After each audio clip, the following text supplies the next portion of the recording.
أشهد أن لا إله إلا الله وحده لا شريك له وأشهد أن محمدا عبده ورسوله أما بعد فأعوذ بالله من الشيطان الرجيم بسم الله الرحمن الرحيم الحمد لله رب العالمين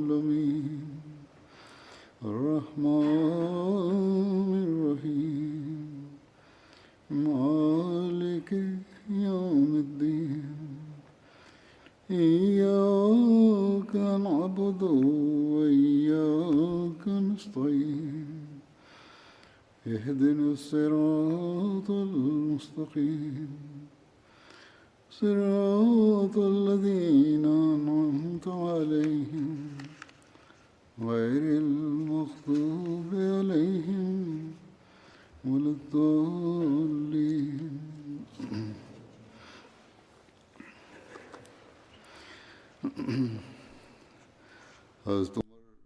J'évoquais dans mes précédents sermons le calife Omar radhiyallahu anhu.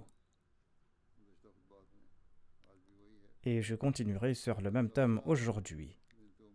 Hafsa bint Omar radhiyallahu anha évoque le désintérêt du calife Omar de ce monde ainsi que sa piété. Un jour, elle s'était adressée à son illustre père en ces termes: Ô émir des croyants,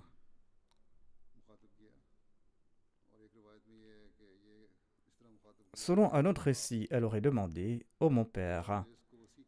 Elle lui a dit: Ô mon père, Allah a élargi nos provisions et Allah vous a accordé des victoires.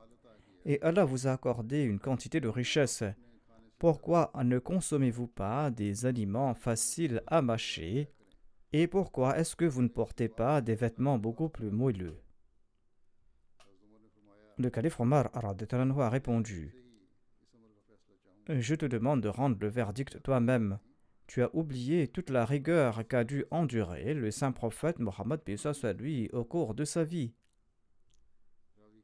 Le rapporteur déclare que le calife Omar n'a cessé de faire des rappels à Hafsa tant et si bien que celle-ci a commencé à pleurer. Ensuite, le calife Omar radhiyallahu anhu a déclaré: Par Allah, tant que cela me sera possible, je partagerai la rigueur endurée par le saint prophète Mohammed lui et Abu Bakr radhiyallahu anhu, dans l'espoir peut-être de partager la vie d'aisance de ces deux-là dans l'au-delà. Selon un autre récit, le calife Omar radhiyallahu anhu a dit à Hafsa: Ô Hafsa bint Omar, tu as souhaité le bien-être de ton peuple, mais tu n'as pas souhaité le bien-être de ton père. Tu m'as donné ce conseil afin que je sers mieux la nation, mais tu n'as pas souhaité mon bonheur à moi. Ensuite, il a déclaré: Les membres de ma famille ont uniquement droit sur ma vie et sur mes biens. Ils n'ont aucun droit sur ma pratique religieuse ni sur les charges qui m'incombent. C'est-à-dire qu'ils n'ont pas leur mot à dire sur les responsabilités qui m'incombent.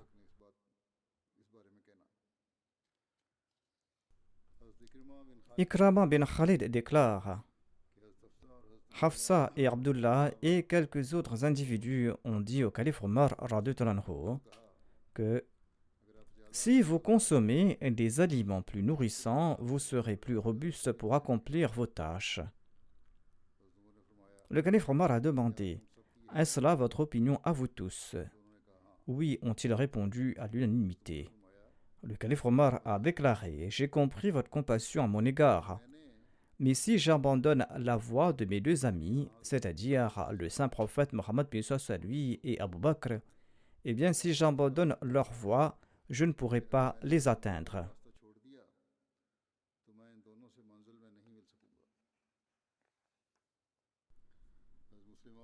Hazrat Muslim Maud radhiyallahu anhu déclare: À l'époque du saint prophète Mohammed lui était celle de la peur et du danger. Nous pouvons tirer des leçons des instructions qu'il a données aux musulmans à l'époque. Il appliquait la consigne suivante qu'il avait donnée aux autres. Il avait comme consigne de ne pas consommer plus d'un mets par repas. Hazrat Muslim Maud radhiyallahu anhu avait prodigué ses conseils dans un sermon sur le Tahrik Jadid.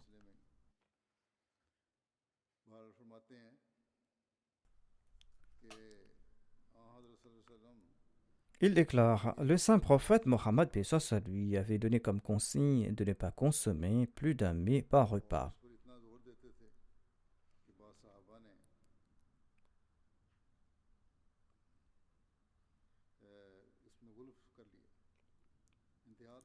Il avait mis un tel accent dessus que certains de ses compagnons sont partis à l'extrême à ce sujet. Une fois, on avait présenté du vinaigre et du sel au calife Omar. Il a demandé: pourquoi avez-vous placé deux mets différents devant moi, quand le saint prophète Mohammed paix soit sur lui nous a demandé de consommer un seul plat. Les gens lui ont dit qu'il ne s'agit pas de deux mets différents, on en forme un seul repas en mélangeant du sel et du vinaigre. Il a répondu: non, il s'agit de deux mets différents.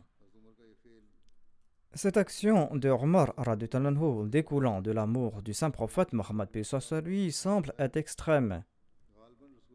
Et peut-être que ce n'était pas là le souhait du saint prophète Mohammed paix soit sur lui, mais grâce à cet exemple, l'on comprend que le saint prophète Mohammed paix soit sur lui avait compris qu'il était nécessaire pour les musulmans de faire montre de simplicité, et c'est pour cette raison qu'il a mis un tel accent dessus. Hazrat Muslim Maud déclare: je ne vous demande pas de suivre l'exemple du calife Omar.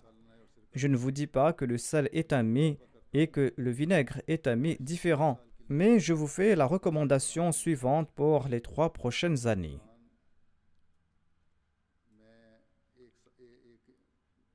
Au cours de ces 3 prochaines années, tous les ans, je vais faire une annonce à ce propos. Et si au cours de ces 3 ans, l'état de crainte n'est plus, eh bien je pourrai changer de directive. Tout Ahmadi qui souhaite participer dans cette bataille doit promettre qu'à partir de ce jour, il se contentera d'un seul mets par repas. Soit du pain et un mets l'accompagnant, soit du riz et un mets l'accompagnant. Ceci ne compte pas comme 2 plats séparés, ils se combinent plutôt pour former un seul plat. Cependant, il n'est pas permis de consommer 2 mets différents avec du pain ou du riz. Cela datait de l'époque quand le Muslim Maud radhiyallahu anhu avait lancé le Tahrik Jadid. Cette mesure était nécessaire à l'époque. Il avait demandé aux membres de réduire leurs dépenses afin de cotiser dans le fonds Tahrik Jadid. Par la grâce de Dieu, la situation est différente aujourd'hui. Ces restrictions ne sont plus de mise aujourd'hui, mais on doit tout de même éviter tout excès. Hazrat Muslim Maud radhiyallahu anhu a commenté sur le verset suivant: وَالَّذِينَ إِذَا أَنْفَقُوا لَمْ يُسْرِفُوا وَلَمْ يَقْتُرُوا وَكَانَ بَيْنَ ذَلِكَ قَوَامًا.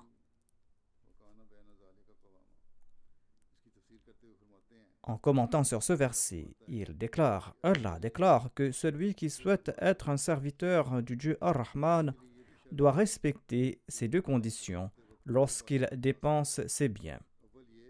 La première est qu'il ne doit pas gaspiller sa richesse. Il ne doit pas consommer de la nourriture par affectation ou par plaisir, mais pour maintenir sa force et la robustesse de son corps. Il ne porte pas des vêtements par ostentation, mais pour couvrir son corps et préserver le statut que Dieu lui a octroyé. Les compagnons suivaient ces pratiques. Une fois, le calife Omar radhiyallahu anhu s'était rendu en Syrie, et là-bas, certains compagnons portaient des vêtements de soie. Ces vêtements contenaient des parties en soie, sinon les vêtements de soie pure sont interdits aux hommes, sauf à ceux qui ont quelque maladie. Le calife Omar radhiyallahu anhu a dit à ses compagnons: envoyez de la poussière sur ceux qui portent ces vêtements, c'est-à-dire que leur accoutrement l'avait déplu. Il a dit à ceux-là: vous avez sombré tant dans le luxe que vous portez maintenant des vêtements de soie.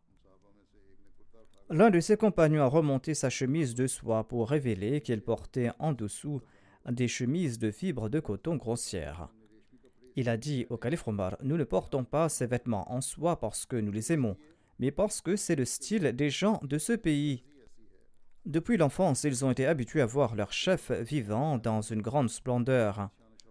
Ainsi donc, nous avons nous aussi changé nos vêtements pour eux par souci de la politique du pays, sinon ces vêtements n'ont aucun effet sur nous. Ainsi, l'action des compagnons démontre ce qu'on entend par l'extravagance. Cela signifie qu'on ne doit pas dépenser l'argent pour des choses qui ne sont pas nécessaires et dont le sujet n'est que décoration et parure. Allah déclare donc que les serviteurs d'Ar-Rahman sont ceux qui ne dépensent pas de façon extravagante leurs biens et qui ne dépensent pas leurs biens par ostentation. Ils les dépensent pour les avantages et les profits. Et ils ne se retiennent pas là où il est nécessaire de dépenser, et ils suivent la voie du milieu, et ils deviennent une source d'avantages pour autrui. Ils ne dépensent pas leur richesse contrairement à la volonté d'Allah, et ils ne retiennent pas leurs mains là où il existe des droits légitimes. Ces deux conditions sont pour les serviteurs d'Ar-Rahman concernant les dépenses de leurs biens. Mais beaucoup sombrent soit dans l'extravagance, soit dans l'avarice. Le calife Omar radhiyallahu anhu était farouchement opposé aux vêtements somptueux et splendides, tant et si bien qu'il n'aimait pas que l'ennemi vaincu emporte devant lui.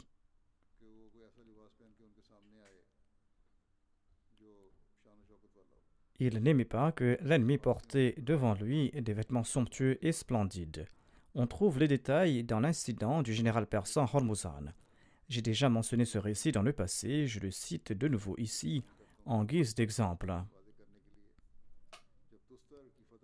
Lors de la conquête de Tustar, le général persan Hormuzan a jeté les armes et il s'est rendu aux musulmans. Il a été envoyé à Médine pour être présenté au calife Omar radhiyallahu anhu. Avant d'entrer à Médine, les musulmans qui le conduisaient à Médine l'ont vêtu de ses vêtements de soie, afin que le calife Omar ainsi que les musulmans puissent voir son statut véritable. Quand il s'est présenté au calife Omar radhiyallahu anhu, celui-ci a demandé s'il s'agissait de Hormuzan. Les autres ont répondu à l'affirmative.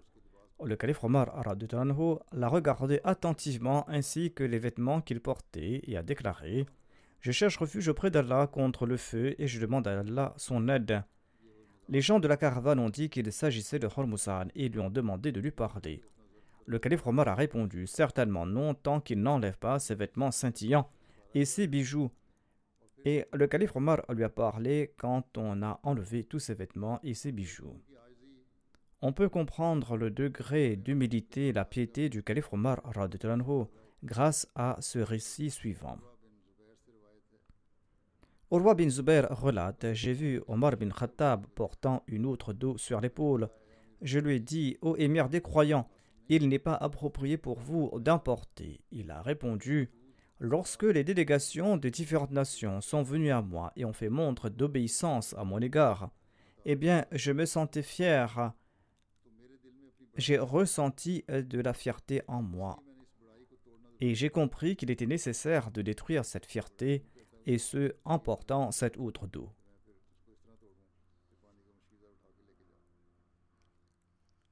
Le père de Yahya bin Abdurrahman bin Hatib raconte ceci. Nous revenions de la Mecque dans une caravane avec Omar bin al-Khattab. Quand nous sommes arrivés dans les vallées de Zajnan, les gens se sont arrêtés. Zajnan est le nom d'un lieu situé à 40 km de la Mecque. Il relate le calife Omar radhiyallahu anhu a déclaré « Je me souviens de l'époque où j'étais à cet endroit sur le chameau de mon père Khattab. Il était quelqu'un qui était très strict. Une fois, je transportais du bois de chauffage sur ces chameaux et une autre fois, je transportais du foin. Et aujourd'hui, ma situation est telle que les gens voyagent loin dans ma région et il n'y a personne qui est au-dessus de moi. C'est-à-dire que je suis le dirigeant d'une vaste région dans laquelle les gens voyagent loin et viennent me voir. Et il n'y a aucun dirigeant du monde qui ne règne sur moi. » Ensuite, il a récité quelques vers en langue arabe.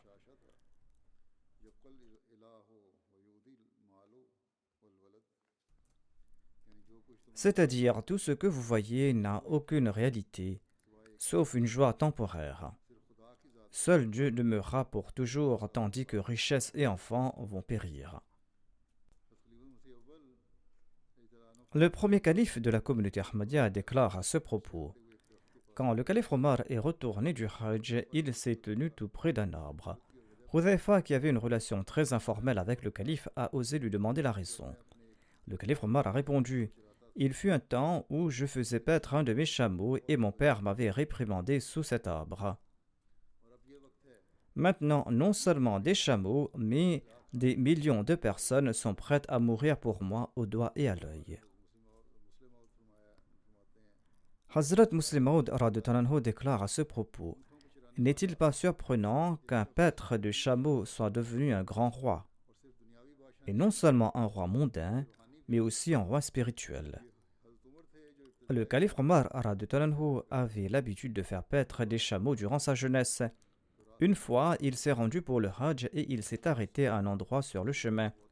Le soleil brillait si fort qu'il faisait mal aux gens, mais personne n'a osé demander au calife Omar pourquoi il s'était arrêté là. Il y avait un compagnon qui était un grand ami du calife Omar et qui avait l'habitude de poser des questions sur la fitna, était présent. Les gens ont demandé à ce compagnon de s'enquérir auprès du calife Omar sur la raison de son arrêt. Il a dit au calife: avancez, pourquoi vous êtes-vous arrêté là?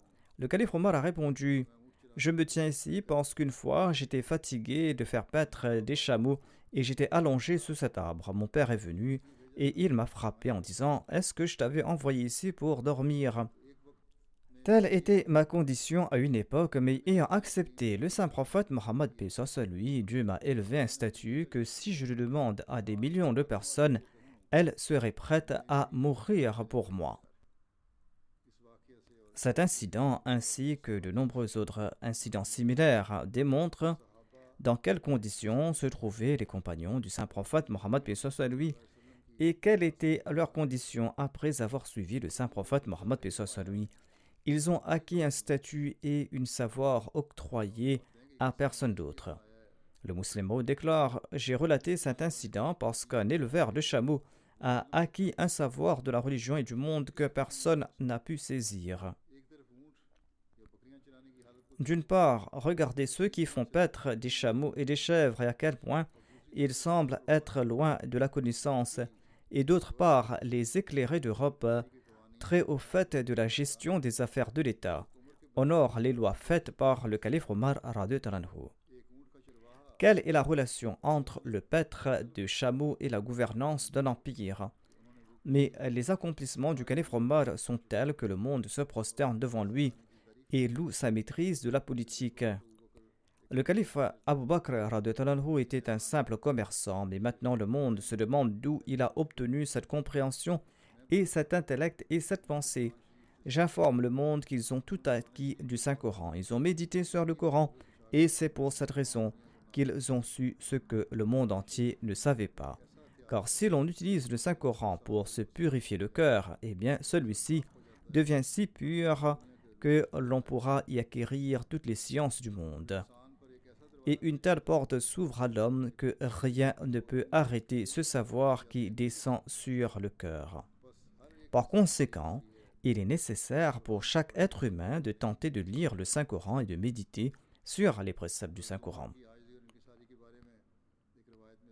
Voici un récit sur l'humilité et la modestie du calife Omar radhiyallahu anhu. Jubair bin Nufayr relate qu'un groupe de personnes a dit au calife Omar: ô émir des croyants, par Allah, nous n'avons trouvé personne de plus juste que vous, de plus véridique dans ses paroles que vous, et de plus dur envers les hypocrites que vous. Vous êtes sûrement le meilleur des hommes après le messager d'Allah sallallahu alayhi wa sallam. Auf bin Malik a dit à cette personne, celui qui avait dit ces paroles: par Allah, tu as menti. Nous avons certainement vu quelqu'un de meilleur que le calife Omar radhiyallahu anhu après le saint prophète Mohammed sallallahu alayhi wa sallam. Le calife Omar a demandé: ô Auf, qui est cette personne? Il a répondu: il s'agit d'Abu Bakr. Le calife Omar radhiyallahu anhu a déclaré qu'Auf a dit la vérité. S'adressant à l'autre, il a déclaré: tu as menti. Par Allah, Abu Bakr est plus pur que le parfum du musc et moi je suis plus égaré que les chameaux de ma famille. Hazrat Muslim Maud déclare: selon les hadiths, une fois, Omar et Abu Bakr se sont disputés à propos de quelque chose. Le différend s'est envenimé et Omar était de nature colérique. C'est pour cette raison que Abu Bakr a jugé opportun de quitter cet endroit afin que la querelle ne s'intensifie pas. Quand Abu Bakr a tenté de se retirer, Omar a attrapé sa chemise en lui disant: « Répondez à ma question avant de partir. » La chemise d'Abu Bakr s'est déchirée quand il a tenté de se retirer. Et il est rentré chez lui. Mais Omar pensait que Abu Bakr était parti voir le saint prophète Mohammed paix soit lui pour se plaindre de lui. Ainsi donc il a suivi, afin de pouvoir se défendre devant le saint prophète Mohammed paix soit lui. Mais Omar a perdu de vue Abu Bakr en cours de route. Et Omar pensait qu'il était parti se plaindre au saint prophète Mohammed paix soit lui. Et il s'est rendu directement au saint prophète Mohammed paix soit lui. Mais là-bas, il a constaté qu'Abu Bakr n'était pas présent. Étant donné qu'il avait des remords au cœur, il a déclaré: « Ô envoyé d'Allah, j'ai commis une faute et j'ai traité durement Abu Bakr. Et il n'est pas fautif, c'est ma faute à moi. » Lorsque Omar s'est présenté au saint prophète Mohammed paix soit lui, quelqu'un est parti informer Abu Bakr qu'Omar était parti se plaindre de lui auprès de l'envoyé d'Allah sallallahu alayhi wa sallam. Abu Bakr s'est dit qu'il devait lui aussi se présenter afin de s'innocenter et afin de présenter sa version de l'histoire ainsi que son point de vue.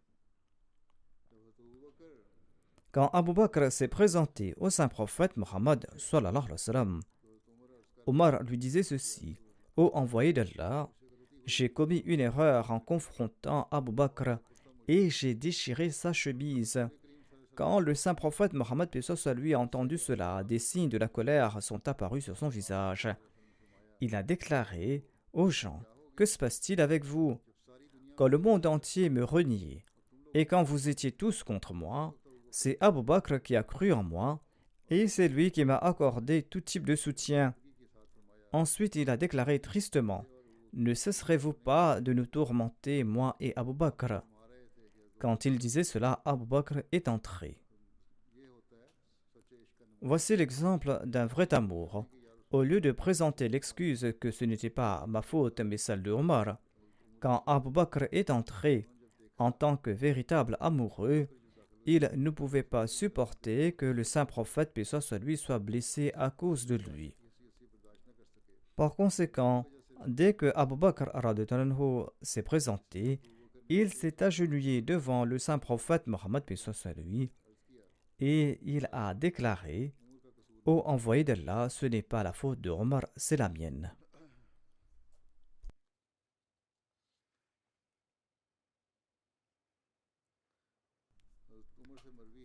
Le calife Omar a demandé conseil aux gens sur le prix du sang à payer suite à l'avortement d'une femme. Mourira a déclaré que le saint prophète Mohammed paix soit lui avait prescrit de payer le prix d'un ou d'une esclave comme prix du sang. Le calife Omar a déclaré: « Apporte-moi une personne qui apportera témoignage. » Mohammed bin Maslama a ensuite témoigné qu'il était présent quand le saint prophète Mohammed paix soit lui avait rendu ce verdict: « Celui qui est coupable d'oppression ou de cruauté conduit à la fausse couche d'une femme ou qui force une femme à avorter devra payer le prix du sang. Et celui qui a commis ce crime doit payer le prix du sang qui consiste à libérer un esclave homme ou femme. » Abu Saïd relate qu'Abu Moussa Ashari avait demandé à Omar la permission d'entrer. Il a déclaré: « Assalamu alaikum, puis-je entrer ?» Le calife Omar avait répondu dans son cœur. Il a demandé la permission une fois et après être resté silencieux pendant un moment, Abu Moussa Ashari a déclaré de nouveau: « Assalamu alaikum, puis-je entrer ?» Omar a répondu dans son cœur.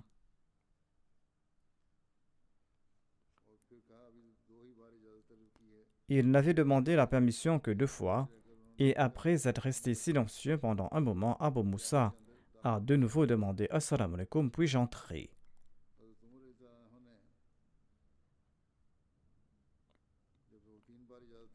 Après avoir demandé la permission 2 ou 3 fois, Abu Musa Ash'ari est retourné. Il a demandé la permission 3 fois et il n'a pas entendu la réponse.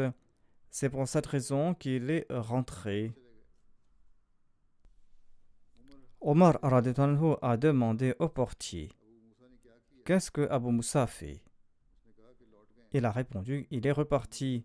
Omar a déclaré: appelez-le et apportez-le-moi. Quand Abu Musa Ash'ari est retourné, le calife Omar lui a demandé: qu'as-tu fait? Abu Musa a répondu: j'ai suivi la sunna du saint prophète Mohammed paix soit sur lui. Le calife Omar a demandé: la sunna? Par Allah, tu devras présenter la preuve de cette sunna, sinon je te traiterai durement. Abu Saïd Khudri déclare qu'Abu Musa al-Ash'ari est venu nous voir. Nous étions avec un groupe d'Ansar.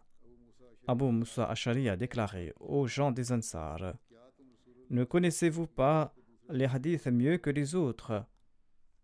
L'envoyé d'Allah sallallahu alayhi wa sallam n'avait-il pas dit que l'on doit demander l'autorisation à 3 reprises? Si vous êtes autorisé, eh bien entrez chez votre hôte. Si vous n'êtes pas autorisé, eh bien vous devez rentrer chez vous. En entendant cela, les gens ont commencé à se moquer de lui. Abu Saïd Khudri a déclaré: j'ai levé la tête vers Abu Musa Ash'ari et j'ai dit: j'aurai peur de toute punition que vous pourrez recevoir à cet égard. C'est-à-dire que je vais porter témoignage que vous avez raison. Le narrateur déclare qu'Abu Saïd s'est rendu chez le calife Omar et il l'a informé à propos de ce hadith. Le calife Omar a dit: eh bien, je ne connaissais pas ce hadith et maintenant je l'ai appris.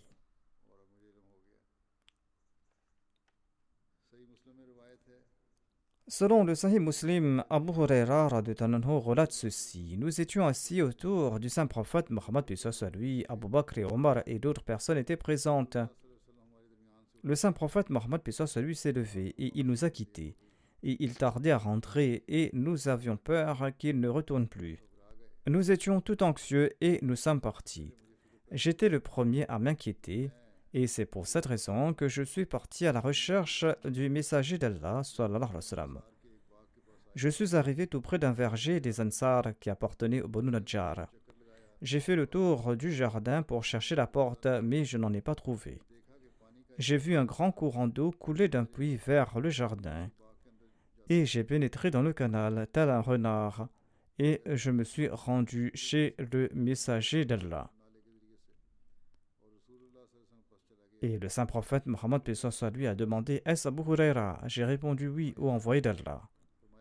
Qu'est-ce qu'il y a? A-t-il demandé. J'ai dit que vous étiez parmi nous. Ensuite, vous vous êtes levé et vous n'êtes pas retourné. Nous avions peur que vous ne soyez séparés de nous et nous avons pris crainte.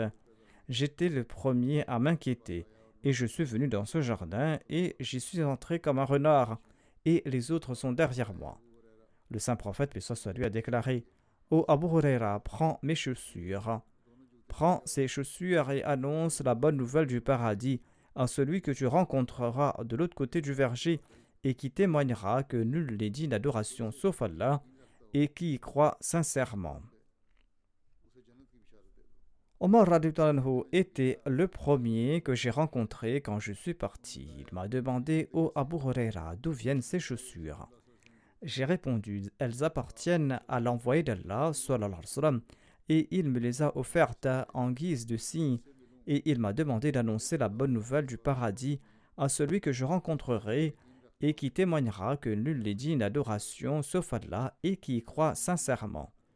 Sur ce, Omar a frappé Abu Huraira à la poitrine. Abu Huraira déclare: il m'a frappé à la poitrine de colère et je suis tombé à la renverse. Il a dit: ô Abu Huraira, retourne. Ce n'est pas la peine de dire quoi que ce soit à personne.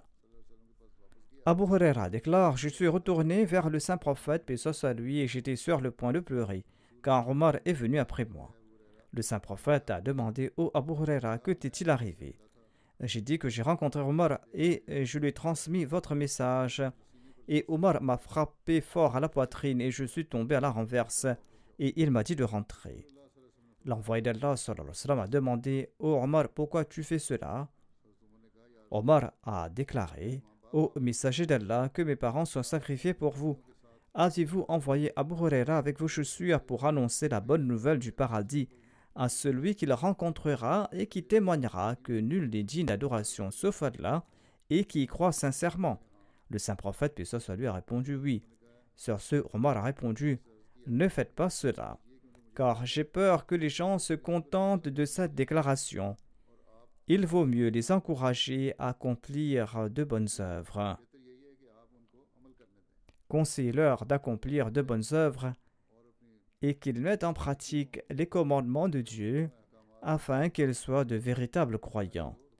Sinon, ils se limiteront à croire qu'il suffit d'annoncer la ilaha illallah pour mériter le paradis. Le saint prophète Mohammed, paix soit sur lui, a déclaré: c'est vrai, c'est la chose à faire. Ainsi donc, le calife Omar radhiyallahu anhu était de nature très prudente.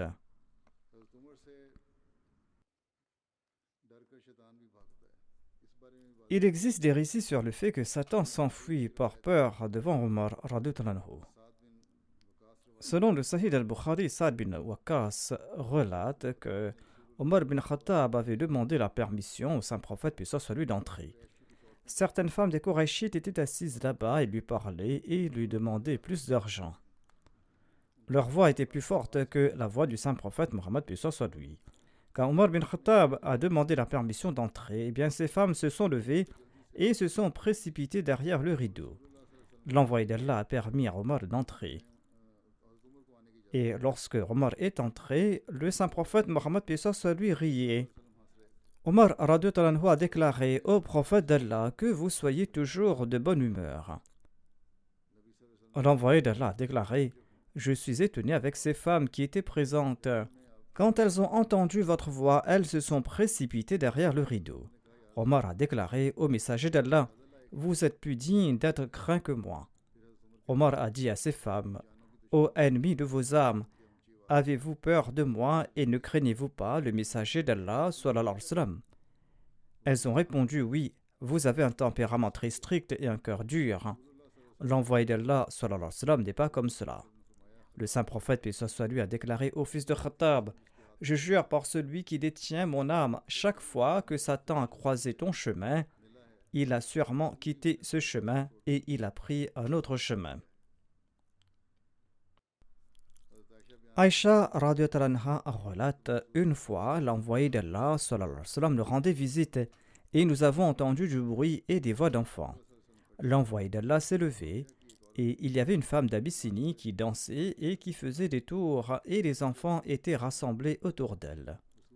L'envoyé d'Allah a déclaré: Aïcha, viens, nous allons voir cela. Je suis parti et j'ai placé mon menton sur l'épaule du saint prophète Mohammed, paix soit sur lui, et j'ai commencé à regarder la scène. Mon menton était entre sa tête et son épaule. Ensuite, il m'a demandé: N'es-tu pas satisfaite? J'ai dit: Pas encore, pour que je puisse voir combien vous m'estimez. Quand Omar est venu, les gens autour de cette femme se sont enfuis. Aïcha a déclaré: L'envoyé d'Allah sallallahu alayhi wa sallam a dit: J'ai constaté que les satans, des djinns et des hommes s'enfuient devant Omar. Aïcha déclare: Sur ce, je suis retourné de là. Bouraïda relate que l'envoyé d'Allah sallallahu alayhi wa sallam était sorti pour une bataille. Et quand il est retourné, l'esclave noir est venu et a dit: Ô messager d'Allah sallallahu alayhi wa sallam, j'avais fait un vœu que si vous retourniez sain et sauf, je jouerai du tambourin et je chanterai devant vous. Le saint prophète Mohammed sallallahu alayhi wa sallam a déclaré: Si tu as fait un vœu, eh bien tu dois l'accomplir, sinon tu ne dois pas le faire. Elle a commencé à jouer du tambourin et elle ne s'est pas arrêtée quand Abu Bakr est venu. Elle a continué à jouer du tambourin quand Ali est venu et n'a cessé de le faire quand Othman s'est présenté lui aussi. Quand Omar est venu, elle a mis le tambourin sous elle et elle s'est assise dessus. L'envoyé d'Allah sallallahu alayhi wa sallam a déclaré: Omar, même Satan a peur de toi. Elle a joué du tambourin en ma présence et n'a cessé de le faire quand Abu Bakr est venu, lorsque Ali est venu et lorsque Othman est venu. Elle n'a cessé de jouer son tambourin, mais quand Omar tu es venu, eh bien elle a caché son tambourin.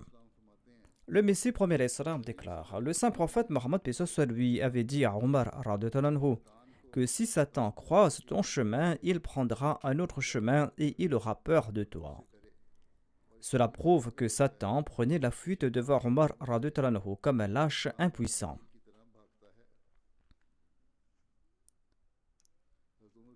L'envoyé d'Allah sallallahu alayhi wa sallam s'était prononcé sur la vérité et la tranquillité de la langue et du cœur de Omar radhiyallahu anhu.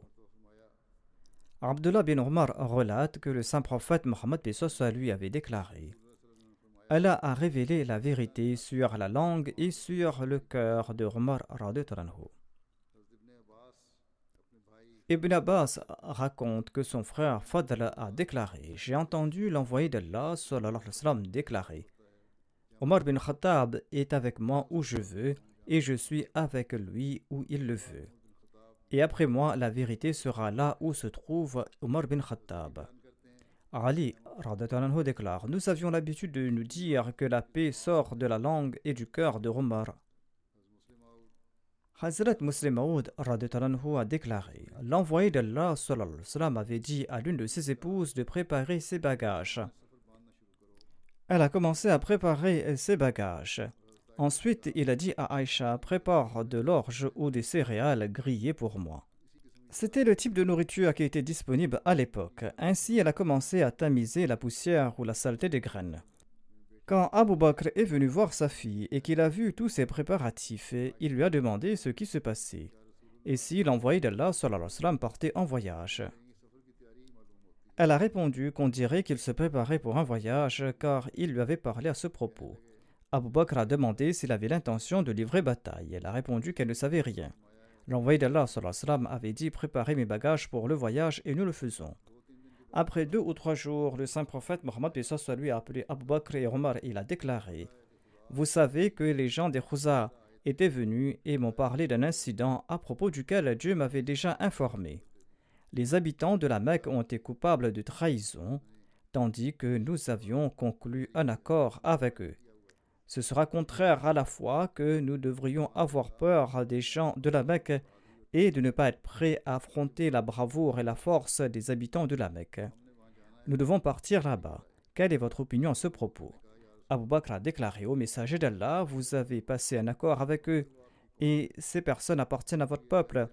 Il lui demandait s'il était prêt à tuer son peuple. L'envoyé d'Allah a répondu: Nous n'allons pas tuer les gens de notre peuple, nous allons tuer ceux qui ont enfreint le traité.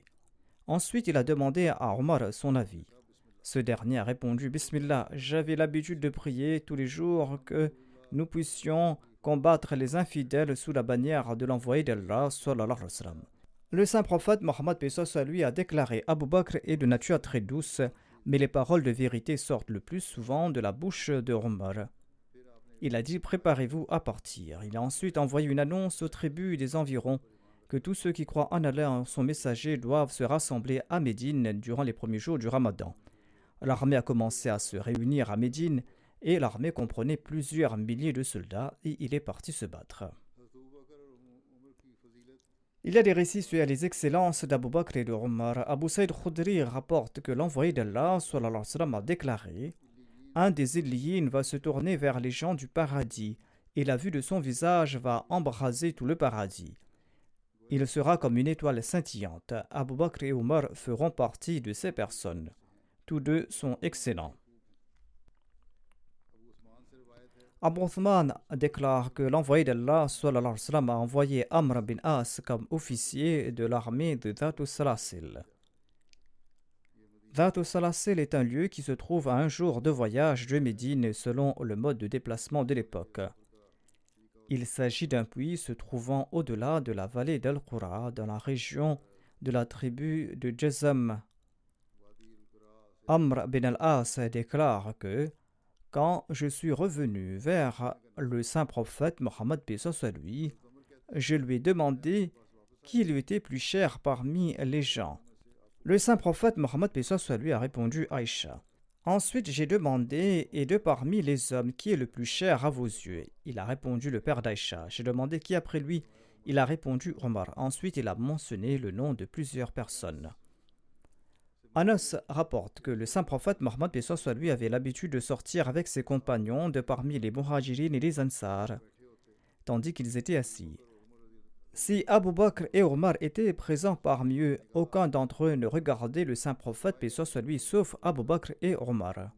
Tous deux le regardaient et souriaient, et le saint prophète, paix soit sur lui, les regardait et souriait. Ibn Omar relate que le saint prophète, paix soit sur lui, est sorti un jour. Il était accompagné d'Abu Bakr et d'Omar, et ils sont tous trois entrés dans la mosquée. L'un se trouvait à sa droite et l'autre à sa gauche.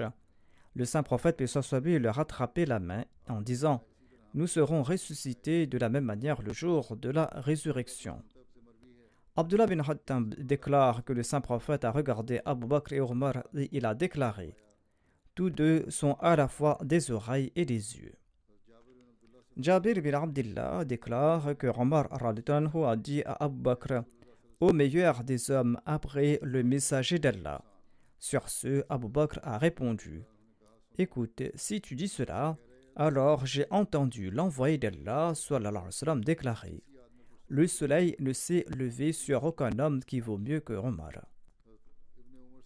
Ibn Omar rapporte que l'envoyé d'Allah sallallahu alayhi wa sallam a déclaré « Je serai le premier à fendre la terre. » Ensuite, Abu Bakr et Omar fendront la terre.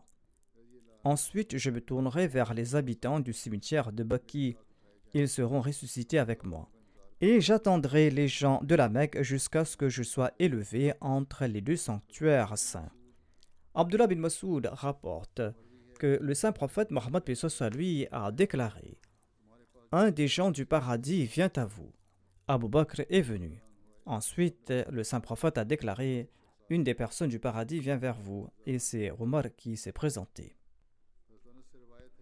Anas rapporte que l'envoyé d'Allah sallallahu alayhi wa sallam a dit à propos d'Abu Bakr et de Omar « Tous deux sont les chefs des aînés parmi les premiers et les derniers du paradis, sauf des prophètes et des envoyés de Dieu. » Huzaifa rapporte que le saint prophète Mohammed lui a déclaré « Suivez Abu Bakr et Omar après moi. » Abu Saïd Khudri raconte que l'envoyé d'Allah sallallahu alayhi wa sallam a déclaré « Tout prophète dispose de 2 ministres au ciel et de 2 ministres sur la terre.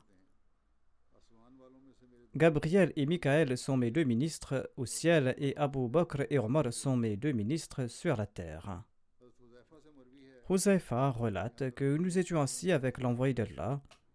Il a déclaré « J'ignore jusqu'à quand je serai parmi vous. Suivez ces 2-là après moi. » Il a désigné Abu Bakr et Omar radhiyallahu anhu.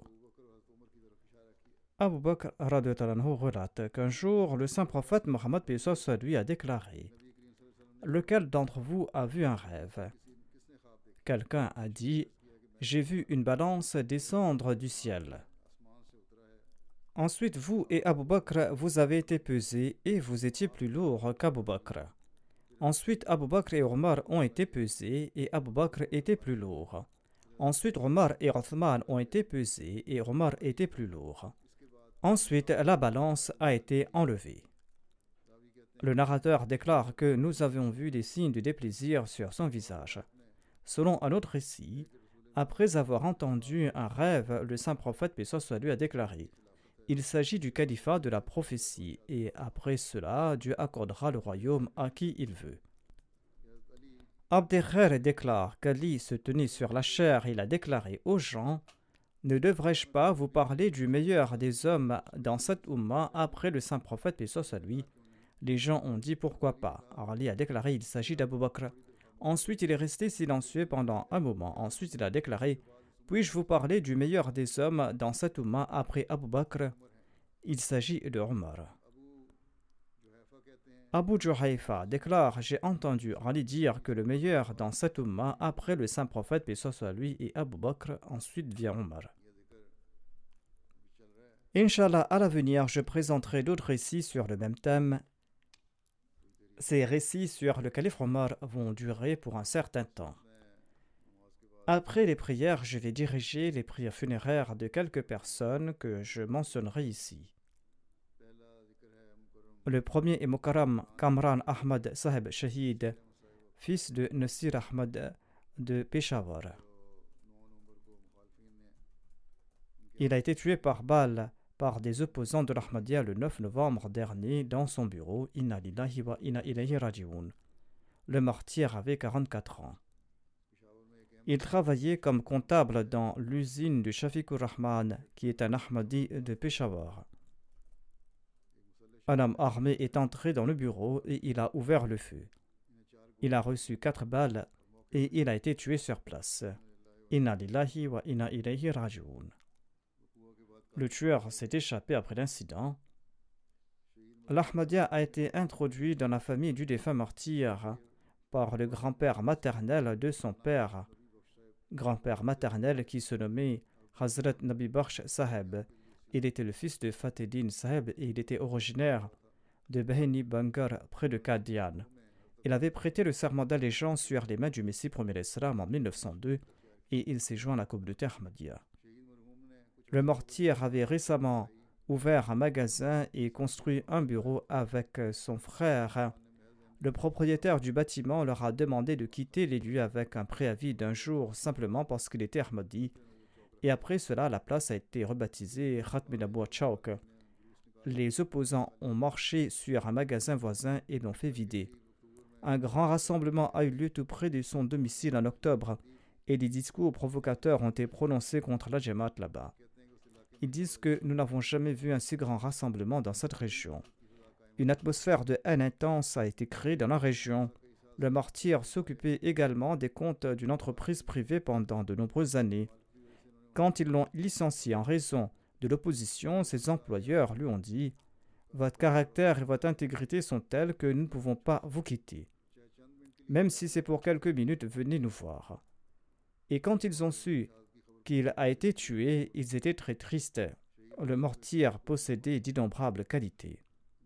Son père relate « Une nuit, je lui ai demandé pourquoi est-ce qu'il était entré si tard. Il m'a dit qu'une femme de la famille d'un ennemi de la communauté avait besoin de sang. J'étais parti donc lui offrir de mon sang. Le martyr a déclaré que je l'ai fait parce que ces personnes sont faibles de revenus et ils sont en difficulté. C'est pour cette raison que je lui ai offert mon sang. Ainsi donc, à eux leur caractère et leur manière d'agir et à nous le nôtre. Il était toujours à l'avant-garde pour servir les autres. Il était le premier présent lorsqu'il s'agissait de servir la communauté et il montait la garde dans les zones les plus dangereuses. Chaque fois que quelqu'un lui suggérait de migrer, il disait que si nous partons d'ici, les Ahmadis qui ont moins de moyens seront confrontés à plus de difficultés. Il était exemplaire dans ses contributions et il cotisait le plus tôt possible. Une fois, lorsqu'il avait 12 ou 13 ans, il a été appréhendé et placé en garde à vue par la police pour avoir distribué des brochures sur le duel de prière. Et il a été libéré le lendemain.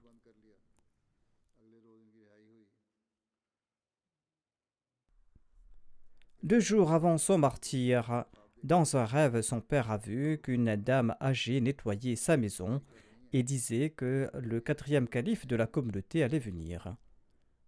Un peu plus tard, feu le 4e calife est venu et il a pris la main du martyr et il a dit avec beaucoup d'amour « Nous serons ensemble et tu seras à mes côtés. » Par la grâce d'Allah, le défunt faisait partie du plan d'Al-Wasiyya. Il était tendre de tempérament, il était apprécié par tout le monde dans sa région. Il était très vertueux, il était sympathique à l'égard des pauvres, il avait un grand amour pour le califat.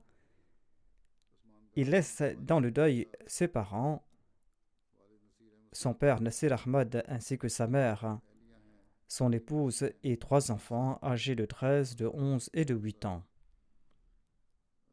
Qu'Allah soit leur protecteur et qu'Allah aide ses enfants et qu'Allah accorde à tous ses proches patience et persévérance et qu'Allah accorde aux défunts son pardon et qu'il exalte son rang. Sa mère est malade et souffre d'un cancer, qu'Allah lui accorde sa grâce. Ensuite, je vais diriger la prière funéraire du docteur Mirza Nubair Ahmad et de son épouse Aisha Ambar Sayed. Tous deux sont décédés dans un accident à Milwaukee, aux États-Unis. Le docteur Mirza Nouber Ahmad avait 35 ans. Inna lillahi wa inna ilayhi raji'un. Son arrière-grand-père paternel était Hazrat Mian Muhammad Sharif Sahib, qui était un compagnon du Messie premier l'Islam. Et sa grand-mère était la fille de Maître Abdurrahman Sahib. Son arrière-grand-père maternel était aussi un compagnon du Messie premier l'Islam. Ainsi donc, il y a beaucoup de compagnons au sein de sa famille. Le défunt avait déménagé aux États-Unis en 2012 et il faisait partie du système d'Al-Wasiya à l'âge de 17 ans. Il a servi en tant que Qaïd Majlis de la Khudam al-Ahmadiyya. Et parmi les membres de la Jamaat locale, il est dit que le défunt était parmi ceux qui avaient offert le plus d'argent pour l'achat d'un nouveau bâtiment pour la mosquée de Milwaukee. Le défunt laisse derrière lui son père Mirza Nasir Ahmad Saab, qui est le secrétaire Umur et Amma à Islamabad, ainsi que sa mère, qui est la Sadr Lajna régionale d'Islamabad, sa sœur Nadia et 2 frères. Son épouse Aisha Ambar était avec lui et elle est décédée elle aussi dans cet accident. Elle était la fille de Sayyid Sajjad Shah Sahib du Japon et elle est la sœur de notre missionnaire Sayyid Ibrahim qui sert actuellement au Japon. L'Ahmadiyya a été introduit dans leur famille par Sayyid Abdurrahim Shah de Bangla. Il avait fait la bayra aux mains du Muslim Maud en l'an 1930.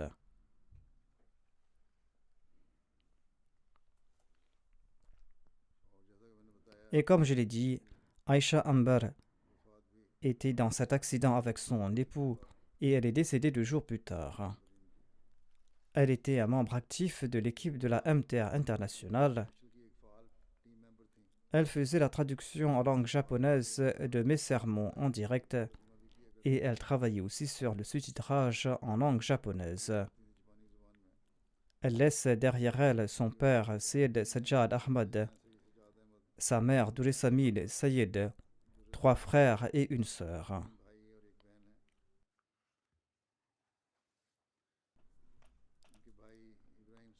Son frère Ibrahim, qui est missionnaire au Japon, déclare: Elle m'a aidé dans plusieurs tâches au sein de la Jamaat. Elle m'a aidé à traduire Lecture Lahore et Notre Dieu en langue japonaise. Bien qu'elle ait étudié la pharmacie, j'étais toujours étonné de voir à quel point son niveau de traduction était élevé. Sa sœur aînée Fatima déclare: Je suis tombé sur son journal. Et chaque page était divisée en 2 sujets. L'un s'intitulait Ma vie mondaine et l'autre Ma vie spirituelle. Et la page mondaine était consacrée à ses activités quotidiennes et ses efforts mondains, tandis que la page de spiritualité est consacrée aux questions de la spiritualité et des notes concernant la Jamaat et la connaissance religieuse. Elle avait magnifiquement écrit chaque page et avec beaucoup de soin. Elle méditait sur chaque mot du calife de l'époque et agissait en conséquence et conseillait à sa sœur et ses frères d'en faire de même. Elle a aussi présenté l'islam à ses amies japonaises. Qu'Allah le Tout-Puissant accorde son pardon aux défunts ainsi que sa miséricorde et qu'il élève leur rang.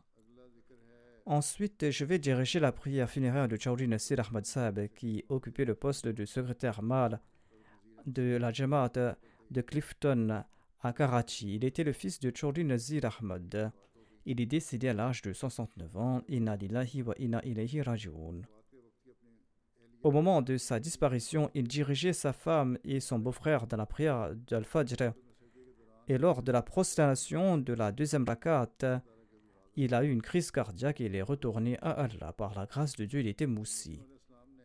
Le Messie premier l'Islam a déclaré que mourir en priant est une mort honorable. Son père, Chaudhry Nasir Ahmad Saab, a également pu servir la communauté pendant 25 ans. Après sa retraite, il a servi en tant que Naïb Nazir Zaraat et Wakil Azraat. Son frère cadet Chaudhry Naïm Ahmad est actuellement l'officier Khazana de l'Anjuman. Le défunt laisse derrière lui son épouse Nasir Sahiba. Il n'a pas d'enfant. Il avait déménagé à Karachi en 1972 où il a travaillé. Là-bas, il a pu servir la communauté en différentes qualités et il a rendu des services extraordinaires. Qu'Allah lui accorde son pardon et sa miséricorde. Ensuite, je vais diriger la prière funéraire de Sardaran Bibi Sahiba, épouse de Chaudhry Nabi Bakhsh de Darul Rahmat Gharbi de Rabwa. Elle est décédée récemment. Inna lillahi wa inna ilayhi raji'un. Sa famille était originaire du district de Pathankot, Gurdaspur. Ensuite, ils ont émigré au Pakistan. Ils se sont établis à Sialkot, ensuite dans le Sindh. Ses parents et sa famille étaient tous des chiites. Lorsqu'elle s'est convertie à l'Ahmadiyya avec sa famille en 1949, ses parents ont dit que son mari était devenu un mécréant et qu'elle devait retourner chez eux. Elle n'a pas accepté l'Ahmadiyya avec sa famille, mais plutôt avec son mari. Le reste de la famille n'avait pas accepté l'Ahmadiyya. Ils ont dit ton mari est devenu un mécréant et qu'elle devait donc le quitter. Sur ce, elle a répondu à sa famille et ses parents que je suis devenue une véritable musulmane. Auparavant, j'accomplissais que la prière d'Al-Fajr. Maintenant, j'accomplis non seulement les 5 prières quotidiennes, mais aussi la prière de Tahajjud. C'est pour cette raison que je ne vais pas retourner vers vous. Elle a rencontré ses parents après 14 ans, mais en dépit de cela, les cœurs de ses parents ne se sont pas adoucis et jamais ses parents ne sont venus la rencontrer. Elle avait un grand amour pour la Jamaat et le califat. Elle s'occupait des pauvres, elle était vertueuse et sincère, elle était moussia. Elle laisse derrière elle 3 fils et 4 filles. Son fils aîné, le docteur Abdurrahim Saeb, a pu servir en Sierra Leone pendant 5 ans dans le cadre du programme Nusrat Jahan. Son fils cadet Abdul Khalik Nayer est missionnaire et sert actuellement au Cameroun. Il est le missionnaire en charge et il sert aussi en tant qu'amir. En raison du service qu'il est en train de rendre sur le terrain, il n'a pas pu assister aux funérailles de sa mère. Qu'Allah accorde patience et persévérance aux proches de la défunte et qu'il exalte le rang de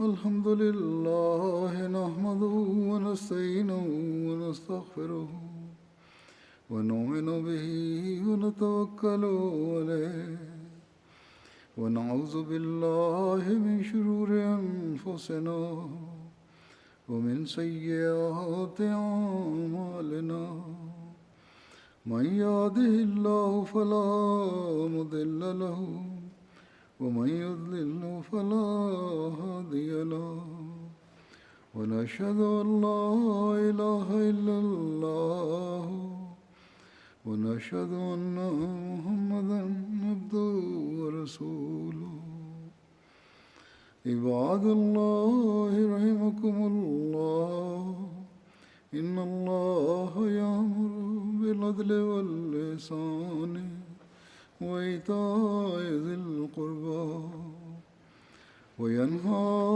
عن الفحشاء والمنكر والبغي يعظكم لعلكم تذكرون اذكروا الله يذكركم وادعوه يستجب لكم ولذكر الله أكبر